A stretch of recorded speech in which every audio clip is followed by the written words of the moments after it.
Bonjour à tous, les ministères Notre Pain Quotidien vous proposent la méditation du jour.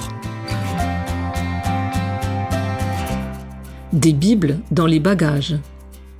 La Volkswagen d'André s'est immobilisée et les gardes se sont approchés. André a prié comme il l'avait souvent fait auparavant. « Mon Dieu, quand tu étais sur la terre, tu rendais la vue aux aveugles. Maintenant, rends ses yeux aveugles. » Les gardes ont fouillé la voiture, ne disant rien au sujet des Bibles se trouvant dans les bagages. André a traversé la frontière et a apporté son chargement à ceux qui ne pouvaient pas posséder de Bible. André van Bijl, ou frère André, comptait sur la puissance de Dieu pour accomplir la tâche apparemment impossible que Dieu lui avait confiée, apporter l'écriture dans des pays où le christianisme était illégal. En invoquant son peu d'instruction et d'argent, il a dit « Je suis un gars ordinaire, ce que j'ai fait, tout le monde peut le faire ».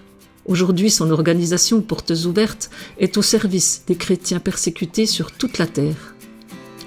Quand Zorobabel, gouverneur de Juda, a dû accomplir la tâche apparemment impossible de rebâtir le temple après le retour d'exil des Juifs, il était découragé. Dieu l'a alors convaincu de s'appuyer sur son esprit plutôt que sur des forces humaines. Il l'a encouragé par une vision qu'il avait donnée au prophète Zacharie et qui portait sur des lampes utilisant l'huile provenant d'oliviers à proximité. Comme ces lampes pouvaient brûler grâce à un apport continu d'huile, Zorobabel et les Israélites ont pu réaliser leur tâche en comptant sur la puissance constante de Dieu. En nous appuyant sur Dieu avec confiance, faisons ce qu'il nous appelle à faire. C'était un texte de Karen Huang. Comment pouvez-vous compter sur l'Esprit de Dieu? En quoi la vision de ces lampes à huile peut-elle vous encourager? Saint-Esprit, aide-moi à compter sur toi.